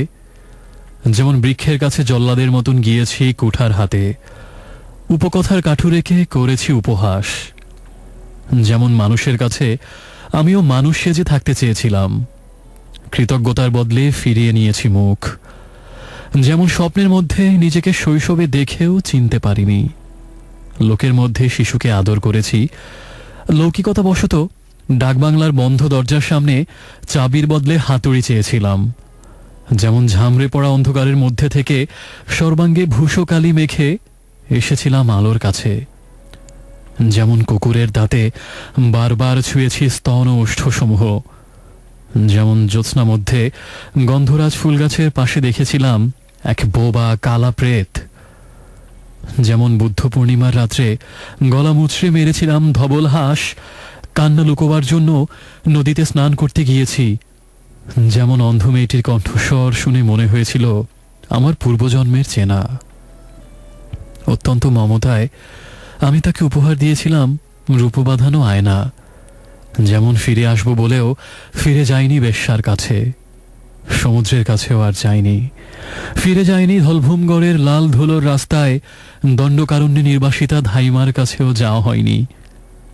যেমন ঠিকানা হারিয়ে বহু চিঠির উত্তর লেখা হয় না, তবু জেগে থাকে অভিমান। যেমন মায়ের কাছেও গোপন করেছি শরীরের অনেক অসুখ। যেমন মনে মনে গ্রহণ করা অনেক শপথ কেউ শুনতে পায়নি, তাই মেনে চলিনি। যেমন কাঁটা বেঁধার পর রক্তদর্শনে সূর্যাস্তের আবহমান দৃশ্য থেকে ফিরে আসে চোখ, তেমনই এই 34 বছরে এক ট্রেনের জানালায় মুখ রেখে আমার চকিতে দিগ্ভ্রম হয়। বৃক্ষসারি ছুটে যায় আমার আপাত গতির বিপরীত দিকে। পুকুরে স্নানের দৃশ্য মুহূর্তের সত্য থেকে পরমুহূর্তের অলৌকিক। আমার বুক টনটন করে ওঠে, অথচ নির্দিষ্ট শোক নেই, সান্ত্বনার কথা মনে আসে না। আয়ুর সীমানা কেউ জানে না, তাই মনে হয় অনেক কিছু হারিয়েছি। কিন্তু মুহূর্তের সত্যেরই মতন সেই মুহূর্তে শুধু মনে পড়ে কৈশোরে হারিয়েছিলাম অতি প্রিয় একটা চন্দন কাঠের বোতাম। এখনো নাকে আসে তার মৃদু সুগন্ধ। শুধু সেই বোতামটা হারানোর দুঃখে আমার ঠোঁটে কাতর ক্ষীণ হাসি লেগে থাকে। রাশেদ আমাকে লিখেছেন, যদি বান্দরবন যাওয়া হয় তবে সাঙ্গু নদী দিয়ে অবশ্যই ট্রলারে করে রুমা বাজার বা থানচি পর্যন্ত যাবেন। দুই পাশে অসংখ্য ঝর্ণা দেখতে পাবে। আর গত বছর মার্চে যখন গিয়েছিলাম তারপর একটা অভিযাত্রিক এপিসোড করেছিলাম এবং সেখানে এই ছেলের কথা আমি বলেছিলাম এবং আরো অনেকবার বলেছি, এখনো পর্যন্ত সেটা করা হয়নি। ইনশাল্লাহ যদি সবকিছু ঠিকঠাক থাকে এই বর্ষায় বান্দরবন যাওয়া থেকে কেউ ঠেকাতে পারবে না আমাকে, এবং গেলে অবশ্যই সেই নদীতে ট্রলার ট্রিপ একেবারে বান্দরবন থেকে থানচি পর্যন্ত অসাধারণ। এটা আমার কাছে মনে হয় বাংলাদেশের অন্যতম শ্রেষ্ঠ অভিযান বা জার্নি সেটা হতে পারে। আমি গন উইথ দ্য উইন্ডের কথা বলেছিলাম গত সপ্তাহে মুভি অফ দ্য উইক সেগমেন্টে। আবির লিখেছেন সেটার পরে যে গন উইথ দ্য উইন্ড মুভিটা দেখে ফেললাম 4 ঘন্টা কোনো রকম ক্লান্ত পরিশ্রান্ত না হয়েই। ভিভিয়ান লুইয়ের শেষ পরিণতিটা যথার্থ ছিল। ওকে, আপনি অনেক নিষ্ঠুরভাবে বললেন, আমি এতটা নিষ্ঠুর হতে পারিনি। বিশেষ করে এত এত মানে অ্যাঞ্জেলিক আভা আছে এরকম একেবারে নীল নয়না সুন্দরীর চোখের জল আমি সহ্য করতে পারিনি। আমার মন অনেক নরম, আপনি হয়তো অনেক কঠোর হৃদয় আবির, আমি এতটা কঠোর হতে পারি না। আমার কাছে খুব খারাপ লেগেছিল ভিভিয়ান লুইয়ের সেই অশ্রুছড়া মুখ, এখনো মনে পড়লে মোচড় দিয়ে ওঠে বুকের ভেতরে। সে যাই হোক, অসাধারণ সিনেমা। আমার মুভি অফ দ্য উইকে রিভিউ করার উদ্দেশ্য ছিল একটাই, আবিরের মতো জন্য আর অনেকেই সিনেমাটা দেখেন। এবং আমি সামনের পর্বে সম্ভবত বা খুব শীঘ্রই স্প্যানিশ একটা মুভি ভলভার পেনেলোপি ক্রুজের সেটা রিভিউ করব। এবং আমার কাছে মনে হয়েছে গত সপ্তাহে দেখেছিলাম এই সিনেমাটা, অসাধারণ একটা সিনেমা, দুর্দান্ত সিনেমা। এবং গতকালকে অনেক রাতে একটা সিনেমা দেখা শুরু করলাম, the thin red line, Terrence ম্যালিকের একটা সিনেমা। চমৎকার লাগছিল, কিন্তু দুনিয়ার সকল ক্লান্তি সকল ঘুম কেন জানি কালকে আমার চোখে ভর করলো, আমি শেষ করতে পারিনি। খুবই দুঃখের বিষয়। আজকে শো শেষ করে বাসায় গিয়ে ট্রাই করব এবং হয়তো এটাও সামনে খুব শীঘ্রই একটা এপিসোডে রিভিউ করবো। অসাধারণ একটা cinema, the thin red line, কবিতার মতো ছন্দময়। আমাকে লিখেছেন এরপরে একা পাখি, সেটা হচ্ছে যে আচ্ছা SMS পড়েছিলাম, আপাতত আর SMS পড়ছি না, শুধু SMS করার নিয়মটা বলে দিই। আর একটু আগে যেটা কবিতা পড়লাম এটা হচ্ছে সুনীলের আর একটা কবিতা, চন্দন কাঠের বোতাম। যে কোনো কিছু শোনার জন্য যে কোনো গান বা যে কোনো কথা বলতে চাইলে আপনার মোবাইল ফোনের মেসেজ অপশনে যাবেন, গিয়ে প্রথমে লিখবেন রেডিও আমাদের শর্টেস্ট ভার্সন, যেটা হচ্ছে RA স্পেস দিয়ে আপনার নাম ঠিকানা এবং তারপরে কথাগুলো পাঠাবেন 6969 সেই নাম্বারটাতে। 90 দশকের গানগুলো নিয়ে এপিসোড করছি এবং একটু ব্যতিক্রমিক বা অপরিচিত বা কম পরিচিত গানগুলো প্লে করছি এবং ওই সময় বিভিন্ন অনেক মিউজিশিয়ান বা অনেক গানের ধারা নিয়ে কথা হচ্ছে। তো যদি সামগ্রিক একটা পরিচিতি আমি দিতে চাই 90 দশকের মিউজিশিয়ানদের সম্পর্কে, আমার কাছে মনে হয় নিলয় দাসের কথা বলতে হবে। 90 দশকের সবচেয়ে অপরিচিত শিল্পীদের একজন, যারা ব্যান্ড মিউজিকে ছিলেনই আবার ছিলেন না। কিন্তু আমার কাছে মনে হয় যে নিলয় দাসের কথা অবশ্যই বলতে হবে যদি 90 দশক বা বাংলাদেশের ব্যান্ড মিউজিকের প্রথম দিককার কথা বা সেই স্বর্ণালী সময়টার কথা বলি। প্রথমত তার গানগুলোর কথা বাদ দিই, নিলয় দাস হচ্ছে যে বাংলাদেশের বর্তমানে জনপ্রিয় এরকম অনেক ব্যান্ড মিউজিশিয়ানকে তিনি নিজে ইন্সপায়ার করেছেন ব্যান্ড মিউজিক করার জন্য, ব্যান্ড মিউজিকের জগতে আসার জন্য। এরকম অনেককে তিনি হাতে ধরে ধরে এই ব্যান্ড মিউজিক সম্পর্কে ধারণা দিয়েছেন, গিটার কিভাবে বাজাতে হয় সেটা শিখিয়েছেন, এবং তার অন্যতম প্রধান প্রমাণ হচ্ছে বাপ্পা মজুমদার, এবং বাপ্পা মজুমদার নিজে গিটার শিখেছেন নিলয় দাসের কাছে। তো এরকম আরো অনেককেই তিনি গিটারের তালিম থেকে শুরু করে গানের ধারণা, গানের জগতে আসার অনুপ্রেরণা সবকিছু দিয়েছেন, এবং একজন মেন্টরের মতো ছিলেন নিলয় দাস। এগুলো সবই পর্দার পেছনের কথা।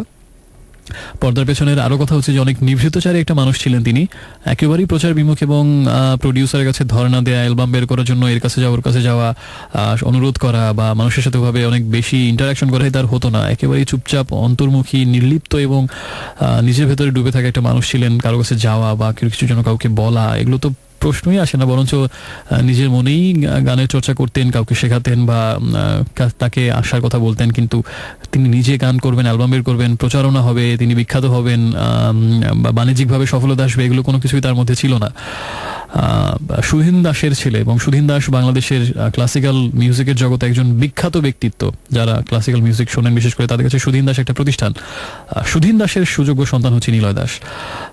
দুজনই আসলে এই মুহূর্তে কেউই দুজনের পৃথিবীতে নিয়ে আমরা দুজনকে শ্রদ্ধা ভরে স্মরণ করছি, এবং আমার কাছে মনে হয় নিলয় দাস আসলে যদি এভাবে প্রচার বিমুখ না হতেন হয়তো আর অনেক কিছু দিতে পারতেন বাংলাদেশের ব্যান্ড মিউজিকে। বিশেষ করে তার সেই একেবারেই সফট মেলোডিয়াস গানগুলো, এবং সাথে আমার কাছে মনে হচ্ছে সেগুলো আর অনেক বেশি করে পেতে পারতাম আমরা, একটা অন্যরকম একেবারেই ফ্লেভার। নিলয় দাস হচ্ছে যে যদি নিজের জীবনের প্রতি আর একটু বেশি মনোযোগী হতেন, সিনসিয়ার হতেন, এবং নিজের গানগুলোর প্রতি, আমার কাছে মনে হয় তার জীবনটা এভাবে অকালে ঝরতো না, এভাবে উদাসীন অবহেলায় জীবনটা ঝরে যেত না, এবং একেবারেই সবার লোকচক্ষুর আড়ালে শুধুমাত্র এক নীরব অভিমানে আর খেয়ালি একা একা সময়টা কাটিয়ে দিলেন। একটা সঞ্জীবদার মতো আমার কাছে মনে হয় নিলয় দাসও আমাদের একটা অপ্রাপ্তির নাম হয়ে থাকবে, যারও বিশেষ কেন তাকে পেলাম না।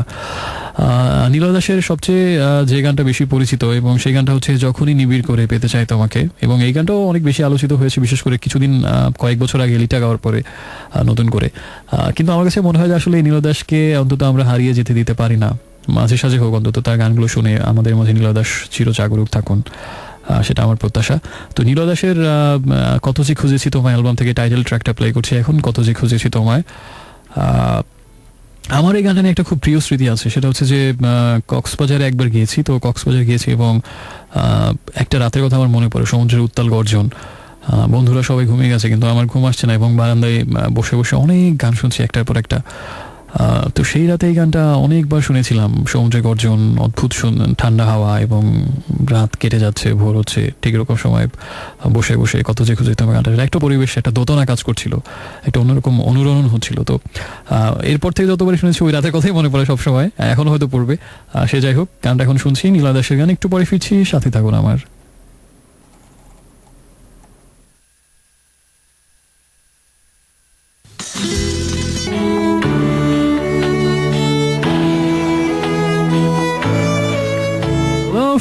Hello friends, welcome back once again. শুনছেন এই মুহূর্তে dreams avenue only on radio আমার 88.4 FM। শুনছেন ইরাজকে, এবং রাত 2টো পর্যন্ত আপনার পাশে ইরাজ থাকবে একটা নিশ্চিন্ত বন্ধু হয়ে, এবং নির্ভর হয়ে হৃদয় সবকিছু আমার হাতে তুলে দিন, আমি টেক কেয়ার করবো অন্তত 2টো পর্যন্ত।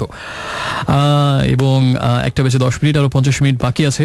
আর যেটা আমাদের মূল প্রসঙ্গ সেটা হচ্ছে যে একটা বিশেষ এপিসোড করছি আজকে, যার নাম হচ্ছে ট্রিবিউট টু 90s, এবং বাংলাদেশের ব্যান্ড মিউজিকের স্বর্ণালী 10 বছর হচ্ছে 90 দশক। আমার মতে এটা সম্পূর্ণই আমার ব্যক্তিগত অভিমত, এবং সেই 10 বছরের কিছু চমৎকার গান এবং চমৎকার ব্যান্ডগুলোর গান অবশ্যই একটা ট্রিবিউট হিসেবে আমরা প্লে করছি এবং শুনছি আজকে সবাই মিলে। একটু আগে শুনছিলাম সোলসের একটা গান, আজ দিন কাটুক গানে, যেটা 1995 রিলিজ হয়েছিল শুরুর দিকে অ্যালবামটা, এবং সেখান থেকে নাসিম আলী খানের গাওয়া নীরবে, এই গানটা ওই সময়ের বেশ জনপ্রিয় একটা গান, সেই গানটা প্লে করলাম। আর তার আগে ছিল নিলয় দাসের একটা গান, কত যে খুঁজেছি তোমায়, অকারণ অশ্রু জলে। আমাকে ফাইয়াজ সাভার থেকে জানিয়েছেন, শোয়ের টাইমিং জানতে চেয়েছেন, লিখেছেন যে sorry to ask like that, I am not a regular listener. তো লজ্জা পাওয়ার কিছু নেই, আমি আশা করি না যে সবাই আমার রেগুলার লিসনার হবেন, কোনো সমস্যা নেই।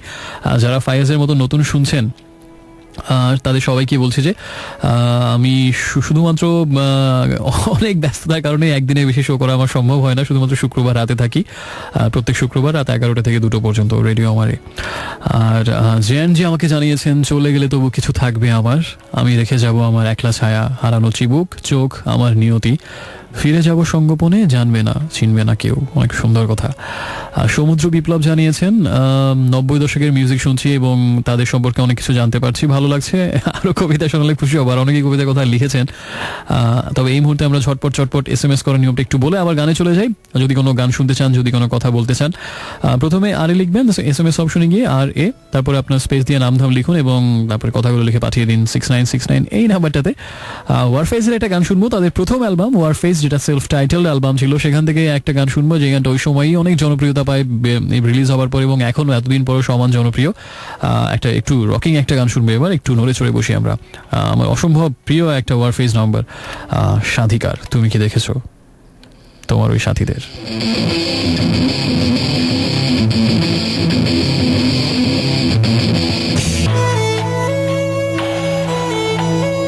Hello friends, hello, welcome back once again. শুনছেন ইরাজকে আরেকবার এবং এখনো শুনছেন ড্রিমস অ্যাভিনিউ, এখনো শুনছেন রেডিও আমার 88.4 FM। এখনো যেহেতু শুনছেন, আমি বলি কি আর একটু কষ্ট করে 2টো পর্যন্ত শুনতে থাকুন, নিশ্চয়ই আশাভঙ্গ হবে না, মনোবেদনার কোনো কারণ আমি নিশ্চয়ই ঘটাবো না, এটুকু কথা দিচ্ছি আর কি। শুনছিলাম ট্রিবিউট টু 90s এপিসোড এবং এখনো শুনছেন। আর সেখানে আমরা একটু আগে যে গানটা শুনলাম সেটা হচ্ছে এলআরবির একটা গান, স্বপ্ন অ্যালবাম থেকে, 1996 এর অ্যালবাম, এবং গানটা হচ্ছে জন্মহীন নক্ষত্র। চমৎকার লিরিক্স, আমার খুব প্রিয় একটা গান, সুইট একটা গান। তার আগে শুনলাম যে গানটা, সেটা হচ্ছে ওয়ারফেজের গান সাধিকার তুমি কি দেখেছো, যারা উপরে দেখায় তোমায় উপর ভেবে। আমার মনে হয় যে আসলে এই গানটা খুব সার্বজনীন, সর্বকালের সব সময়ের জন্য। উপর উঠলে সবাই কেন যেন নিচের মানুষদেরকে ভুলে যায়।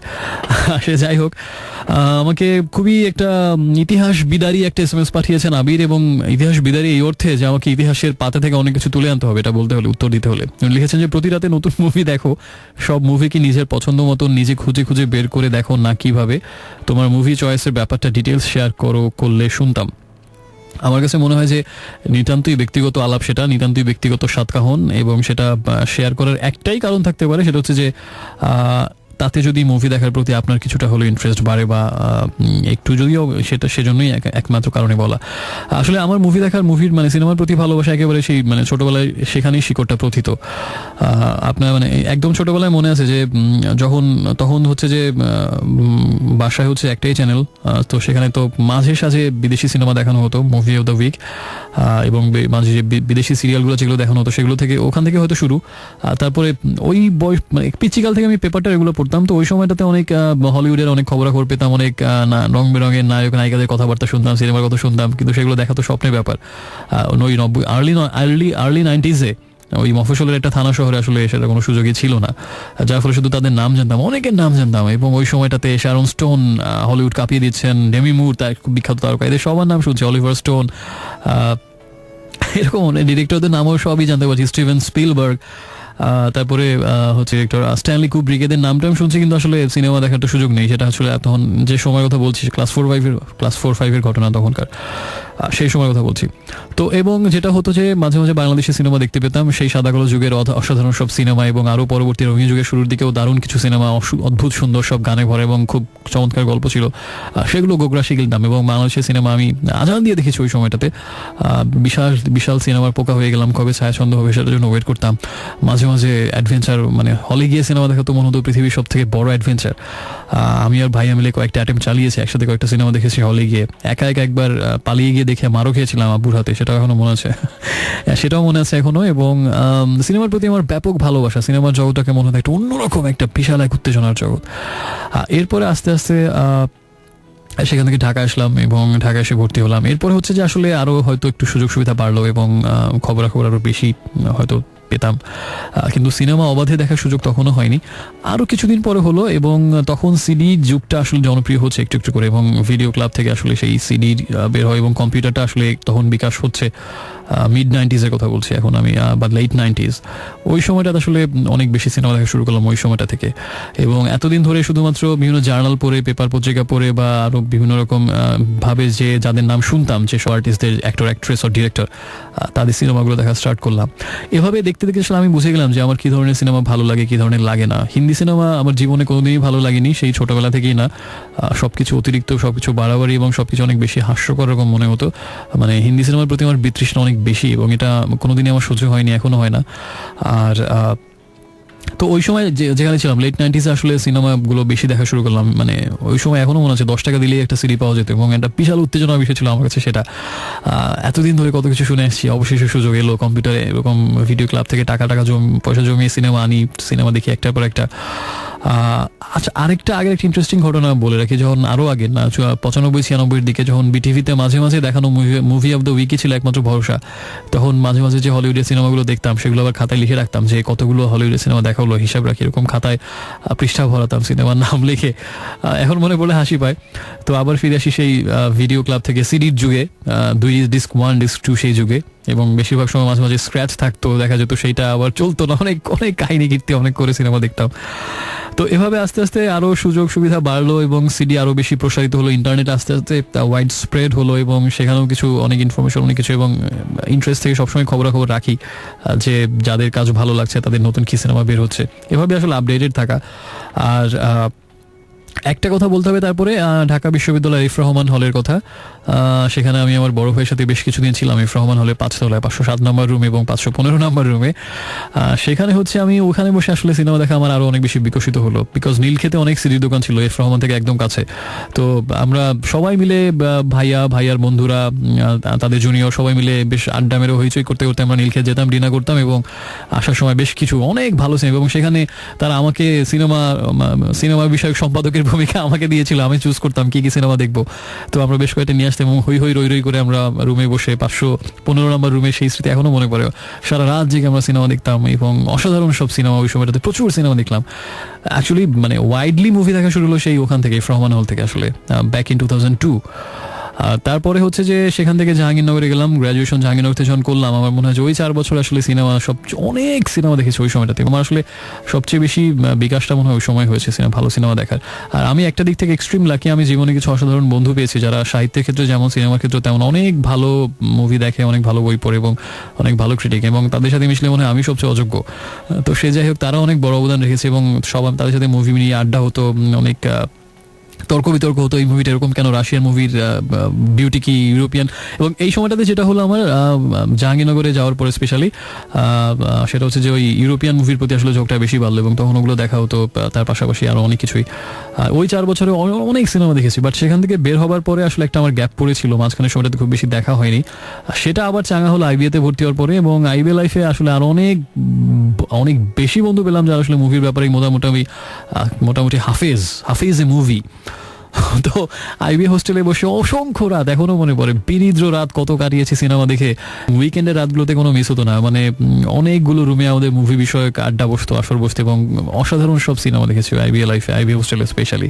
এবং এই মাঝখানে গ্যাপটার পরে আবার আইবিএতে এইখান থেকে আবার ভাইবটা আসলো এবং সেই ভাইবটা এখনো পর্যন্ত অব্যাহত আছে এবং সিনেমা এখনো দেখে যাচ্ছি। আর আসলে কিভাবে দেখি, এটা আসলে কোনো নিজের চয়েস, সবসময় আমি যেটা মনে করি নিজে তৈরি করে নিতে হয়, শুধু সিনেমার ব্যাপারে না, সাহিত্য, সিনেমা, গান, এটা আসলে আরেকজনের কাছ থেকে শুনে বা ওভাবের থেকে সবচেয়ে ভালো হয় নিজের চোখটা, নিজের কানটা নিজে তৈরি করে নিলে, যে আসলে আমার কি ভালো লাগছে, আমার কি দেখতে ভালো লাগে, কি ধরনের কাজ আমার ভালো লাগে, এবং এভাবে দেখবেন। প্লাস যাদের কাজ ভালো লাগে তাদের সম্পর্কে আরো স্টাডি করবেন। ইন্টারনেটটা এখন খুব অ্যাভেলেবল, মোবাইল ফোনই আছে, তার কি কি সিনেমা রিলিজ হয়েছে আগে বা তার স্পেশাল অ্যাচিভমেন্ট কি, কোন সিনেমাটা নিয়ে কেমন অ্যাকসেপ্টেন্স কেমন ছিল, ক্রিটিকরা কিভাবে নিয়েছেন, সেগুলো স্টাডি করলে দেখবেন যে নিজেই আস্তে আস্তে জানার পরিধিটা অনেক বেশি বেড়ে যাচ্ছে ইন্টারেস্ট থেকে যখন এই কাজগুলো করবেন। তো আসলে আমার কাছে মনে হয় সিনেমা দেখা এবং সেটা নিয়ে আসলে একটু স্টাডির প্রয়োজন আছে। আসলে রিসেন্ট ট্রেন্ড কি, বা ওখানে এই পরিচালকের ধারাটা কেমন ছিল কাজের। For example Alejandro Gonzalez Iñárritu, যিনি গত বছর শ্রেষ্ঠ সিনেমার এবং শ্রেষ্ঠ পরিচালকের অস্কার পেয়েছিলেন বার্ডম্যান সিনেমাটা দিয়ে, যিনি এবারও অস্কার দৌড়ে গিয়েছেন দ্য রেভেন্যান্ট সিনেমাটা দিয়ে। তো ওনার প্রথম সিনেমা দেখি হচ্ছে, আমি জাস্ট একটা উদাহরণ দিচ্ছি, সেটা হচ্ছে 21 গ্রামস। এটা হচ্ছে 2005-এ আমি দেখি সিনেমাটা জাহাঙ্গীরনগরে বসে তখন। সেটা হচ্ছে যে, এবং এটা ছিল তার আমার দেখা প্রথম সিনেমা ইনারিতুর পরিচালিত। তো সিনেমাটা দেখে শন পেন ছিলেন, নাওমি ওয়াটস ছিলেন, খুব ভালো সিনেমা। তো এই সিনেমাটা দেখার পর আমার মনে হলো যে এত দুর্দান্ত সিনেমা, এই লোকটাকে নামটাম তো শুনিনি আগে, ইনারিতু কেমন সে। তখন দেখা গেল তাকে নিয়ে ইন্টারনেটে পড়ে যেটা দেখলাম যে সে মেক্সিকান একজন ডিরেক্টর, এবং তার বেশ কিছু ভালো সিনেমা আছে, যেমন অ্যামেরোস পেরোস, এটা হচ্ছে ল্যাটিন স্প্যানিশ ভাষায় প্রথম সিনেমাটা, এবং ডেথ ট্রিলজি একটা মৃত্যু নিয়ে 3টা সিনেমা, অ্যামেরোস পেরোস, 21 গ্রামস, এবং তার পরেরটা ছিল ব্যাবেল, যেটা আরও পরে বেরিয়েছে। তো এই বিষয়গুলো জানতে পারলাম, এবং তারপরে ইনারিতু সম্পর্কে ইন্টারেস্ট গ্রো করলো। পরবর্তীতে ব্যাবেল দেখলাম, এবং বার্ডম্যান দেখলাম, কিছুদিন আগে দ্য রেভেন্যান্ট দেখলাম। বিউটিফুলটা এখনো দেখা হয়নি, এটা খুব ভালো একটা সিনেমা। হ্যাভিয়ার বার্ডেম এটা দিয়ে অস্কার জিতেছিলেন, সরি এটা দিয়ে না, বাট এটাও খুব ভালো অভিনয় করেছিলেন।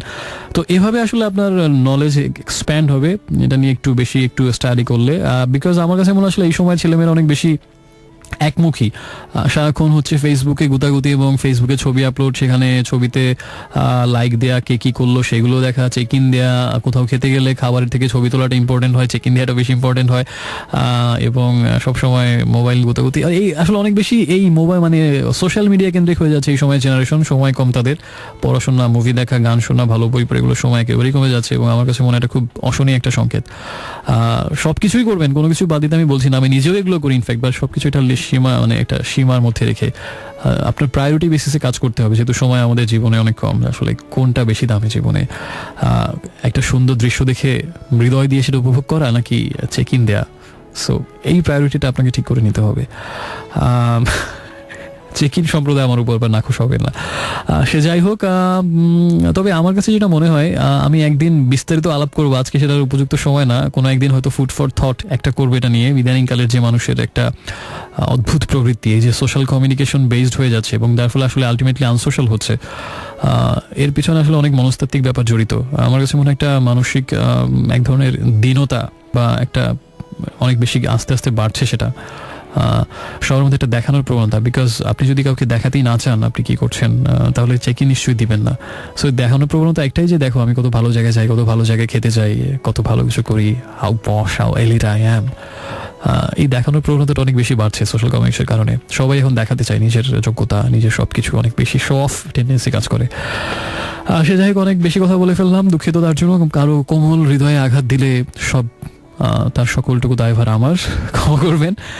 SMS করার নিয়মটা মনে করে দিই, প্রথমে লিখবেন RA স্পেস দিয়ে নাম ঠিকানা, এবং তারপরে কথাগুলো আর লিখে পাঠাবেন 6969 এই নাম্বারটাতে। তবে বন্ধু নৌকা ভেড়াও, আর ট্রিবিউট টু 90s ব্যাক করি আবার সেখানে।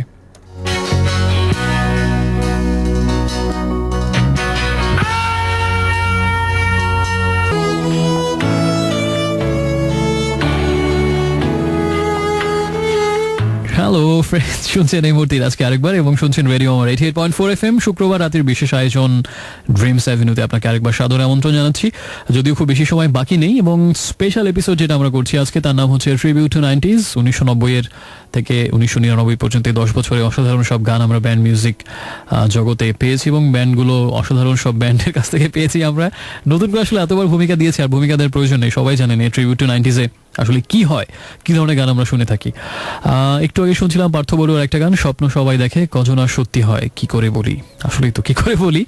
এটা ছিল মে নামের একটা মিক্সড অ্যালবামে, এবং এটা হচ্ছে 1999-এর একটা মিক্সড অ্যালবাম। আর এখন কিছু SMS আপলোড না, ঝটপট আর একটা গান শুনে এসে একটু পরে আবার SMS পড়বো। আপনি SMS করবেন, প্রথমে রেডিও আমাদের সংক্ষিপ্ত রূপ লিখবেন RA স্পেস দিয়ে আপনার নাম ঠিকানা, এবং তারপরে কথাগুলো লিখে সোজা পাঠিয়ে দিন 6969 এই নাম্বারটাতে। হাসানের একটা গান অবশ্যই আমাদের প্লে করা উচিত, 90 দশক তিনিও বেশ মাতিয়ে রেখেছিলেন, এবং অনেকেরই প্রিয় ভোকাল। এতদিন পরও হাসানের গানের জন্য রিকোয়েস্ট আসে। একটু অবশ্য কম প্রচলিত গানগুলো আজকে প্লে করছি, সেজন্য এখন যে গানটাতে প্লে করতে যাব সে গানটা হচ্ছে এই গানটা প্লে করলে কেমন হয় দেখা যাক। অভিমানের গান।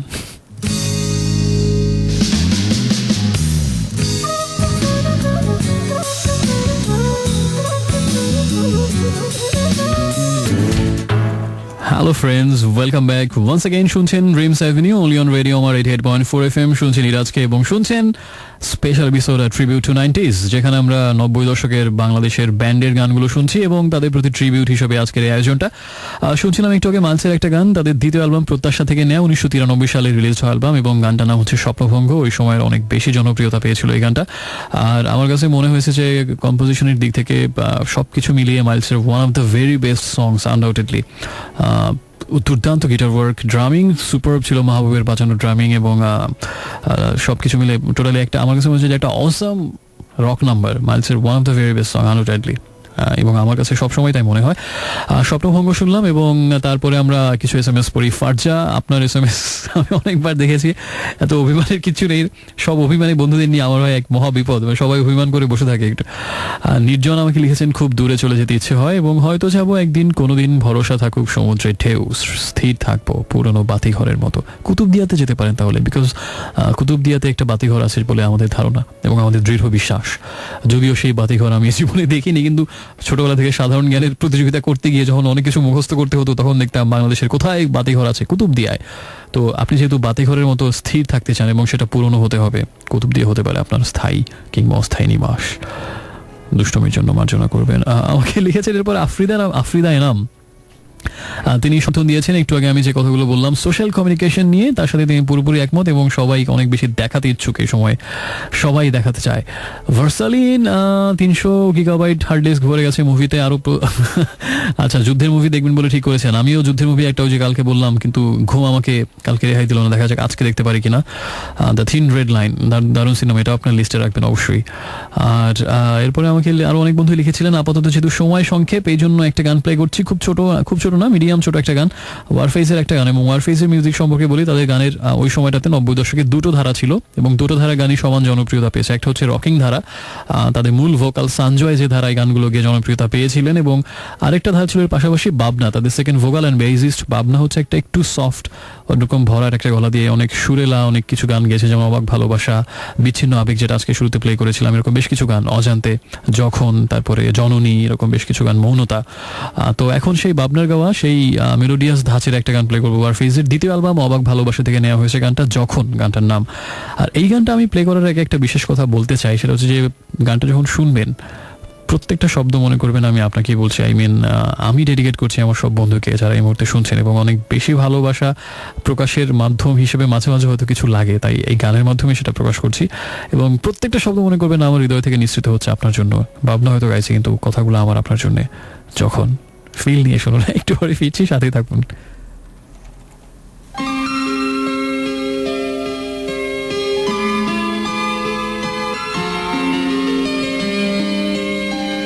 কথাগুলো আমি বলছি আপনাকে, ওকে?